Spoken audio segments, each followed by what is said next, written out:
रागों के तुलनात्मक अध्ययन के तीसरे वीडियो में मैं आप सबका स्वागत करती हूँ। अभी आज जो हम राग की जोड़ी ले रहे हैं वो है दरबारी, कानड़ा और अड़ाना। तो ये दोनों ही मैं थोड़ा सा शॉर्ट में आपको बता देती हूँ।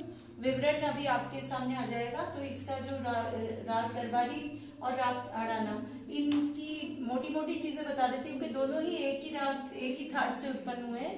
राग दरबारी कानड़ा भी असावरी थाट का राग है और राग अड़ाना भी असावरी थाट का राग है। दोनों में स्वर भी कॉमन लगते हैं, नेचुरली एक ही थाट से उत्पन्न हुए हैं तो दोनों में स्वर कॉमन ही लगेंगे। ग ध नी इसमें भी कॉमन है दरबारी में, और अड़ाना में भी कॉमन है। वादी स्वर जो है वो अलग है दोनों का, मतलब राग दरबारी का जो वादी स्वर है वो पूर्वांग में है और राग अड़ाना का वादी स्वर उत्तरांग में है। जब वादी स्वर और उत्तरांग में चला जाए या पूर्वांग में चला जाए तो इसका अर्थ यह कि अगर वादी स्वर पूर्वांग में है तो उससे ये पूर्वांगवादी राग हो गई और ये उत्तरांगवादी राग हो गई। इस कारण दोनों का चलन ही बदल गया।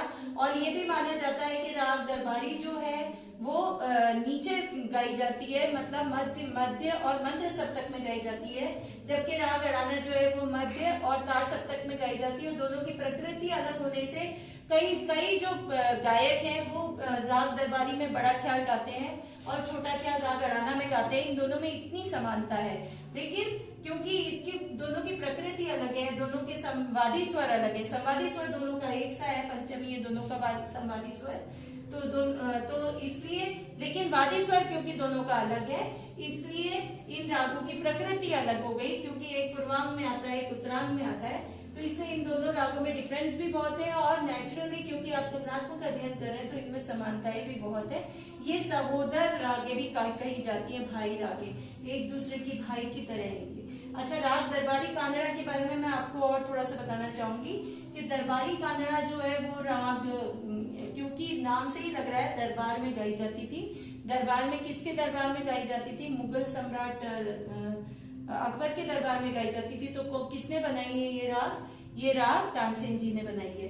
इस राग के बारे में कुछ भी पता नहीं चलता है, इसके बारे में कोई भी जानकारी नहीं है। तो ये तो प्राचीन राग है और ये उससे कंपैरेटिव नया राग माना जाता है, नए समय का राग माना जाता है। तो हम सबसे पहले इन दोनों की समानताएं देखेंगे।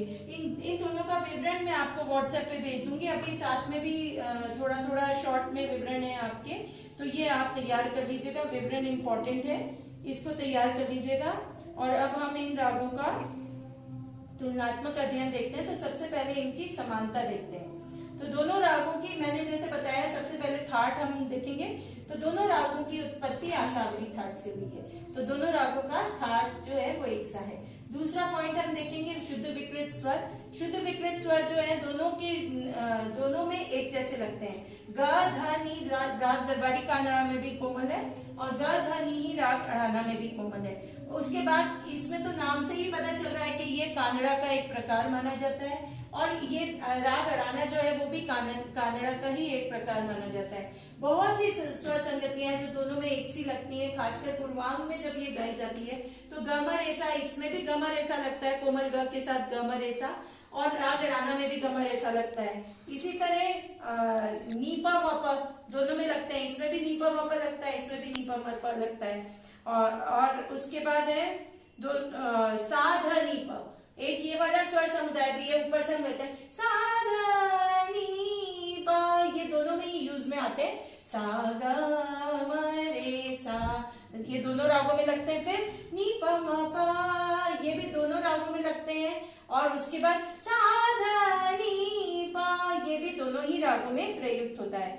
दोनों का जो संवादी स्वर मैं अभी बता ही चुकी हूँ, दोनों का संवादी स्वर पंचम माना गया है, तो इसलिए दोनों के संवादी स्वर में भी समानता है। उसके बाद इसमें वक्र स्वर लगते हैं दोनों के अंदर ही, जैसे गमर ऐसा लिया मैंने, तो मगर ऐसा नहीं लेके मैं गमर ऐसा ले रही हूँ, तो गंधार जो है वो वक्र लग रहा है। और इसी तरह सा ध नी पा, तो इधर गमर ऐसा, और देवत जो है वो भी सीधा नहीं लग के वक्र लग रहा है। पहले देवत आएगा फिर निषाद आएगा, तो ये वक्र चलन माना जाता है। तो दोनों में ही वक्र चलन है। अब इसमें विभिन्नताएं जो है, वो सबसे बड़ी जो विभिन्नता है वो ये है कि राग दरबारी कानड़ा जो है, जो आपको याद रखना है अच्छी तरह से, सबसे बड़ी, अगर आपको शॉर्ट क्वेश्चन में आता है कि एक विभिन्नता लिखिए, तो सबसे बड़ी जो विभिन्नता है वो ये है कि राग दरबारी कानड़ा गंभीर प्रकृति का राग है और राग अड़ाना चंचल प्रकृति का राग है। ये बहुत बड़ी आपकी एक डिफरेंस है, जो बहुत मेन डिफरेंस है दोनों के अंदर। अब क्योंकि राग दरबारी कानड़ा गंभीर प्रकृति का राग है, इसलिए इसका चलन मंद्र और मध्य सप्तक में ज्यादा होगा, जबकि राग अड़ाना क्योंकि चंचल प्रकृति का राग है तो इसका चलन तार सप्तक में ज्यादा जाएगा।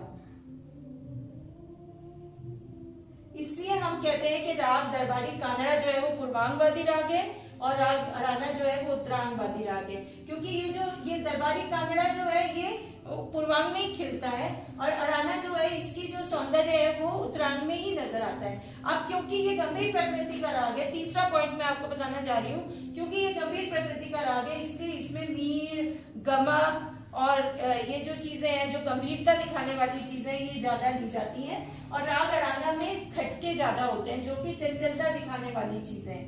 तो मीर, गमक और विलंबित बढ़त की अधिक गुंजाइश इसमें है और राग दरबारी में है, और इसीलिए ये माना जाता है कि राग दरबारी कानड़ा जो है वो बड़े ख्याल के लिए ज्यादा उपयुक्त है और राग अड़ाना छोटे ख्याल के लिए ज्यादा उपयुक्त है। राग अड़ाना में बड़े ख्याल बहुत कम देखने में आते हैं, दरबारी कानड़ा में भी में बड़े ख्याल ज्यादातर दरबारी कानड़ा में गाए जाते हैं और राग अड़ाना में बड़े ख्याल बहुत कम गाए जाते हैं। इसके बाद जो गंधार है, इसमें जो गंधार और धैवत लिया जाता है राग दरबारी में, वो आंदोलित करके लिया जाता है। सारे गा आंदोलित करते हैं हम उसे, सीधा नहीं गाते हैं। सारे गा म प ध, इस तरह से लिया जाता है और वो अति कोमल होता है। इसका जो गंधार है वो अति कोमल माना जाता है, जबकि राग अड़ाना में सीधे लिया जाता है, इसमें आंदोलित नहीं किया जाता स्वरों को, क्योंकि ये चंचल प्रकृति की राग है, जबकि ये राग दरबारी कानड़ा गंभीर प्रकृति की राग है। तो सबसे जो मोटे मोटे डिफरेंसेस आ रहे हैं हमारे, वो सब कुछ किस पे बेस्ड है कि एक गंभीर प्रकृति की राग है दरबारी कानड़ा और ये चंचल प्रकृति की राग है अड़ाना।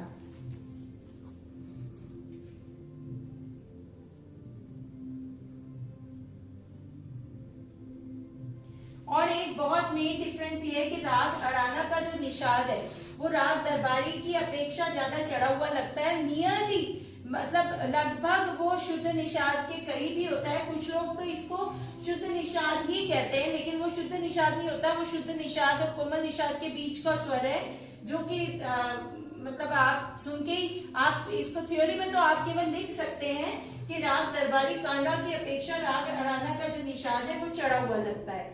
तो ये आपको ध्यान रख से करने हैं। गमन ऐसा एक स्वर समुदाय है जो दोनों रागों में लगता है, लेकिन दोनों रागों में अलग अलग ढंग से लगता है। जब हम इस राग अड़ाना के अंदर आते हैं तो सा नी पा मा पा गा मा रे सा सीधे आ जाते हैं हम, जबकि दरबारी के अंदर अगर हम आएंगे नी पा मा पा गा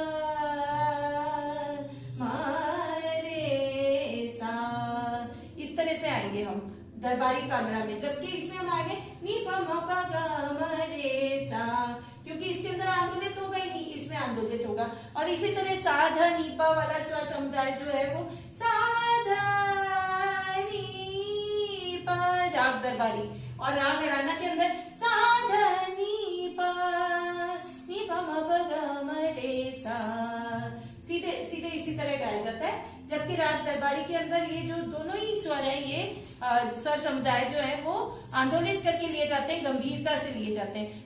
सारे डिफरेंस लगभग मैंने आपको बता दिए। एक संवादी स्वर वादी स्वर का डिफरेंस रह गया है, जो कि बहुत बड़ा डिफरेंस है, तो ये आप पहले लिखेंगे। मैं भले ही बाद में बता रही हूँ, लेकिन ये आप पहले लिखेंगे कि इसका राग दरबारी का वादी स्वर ऋषभ माना जाता है, मध्य सप्तक का ऋषभ, जबकि राग अड़ाना का वादी स्वर तार सप्तक के षड्ज को माना गया है। तो ये इंपॉर्टेंट है आपको क्योंकि इसका वादी स्वर उत्तरांग में है, इसलिए ये उत्तरांग वादी राग है। इसका वादी स्वर पूर्वांग में है, इसलिए ये पूर्वांगवादी राग है। और संवादी स्वर दोनों के एक से है, ये इसका भी पंचम है और उसका भी पंचम है। और यहाँ पे मैं एक बात और क्लियर कर देना चाहती हूँ आपको कि पंचम एक ऐसा स्वर है जो पूर्वांग में भी माना जाता है और उत्तरांग में भी माना जाता है, इसलिए संवादी स्वर एक से होने से तो इतना डिफरेंस नहीं आया, लेकिन वादी स्वर अलग होते ही इनका चलन ही बदल गया बिल्कुल। ये तो पूर्वांगवादी राग हो गई, ये उत्तरांगवादी राग हो गई। तो ये भी आप ये वाला डिफरेंस आपको याद रखना है और ऊपर पहले लिखना है ये वाला डिफरेंस। अभी जो आपको मैं नोट्स दूंगी उसमें नीचे लिखा हुआ होगा, लेकिन आपको ये वाला डिफरेंस पहले लिखना है।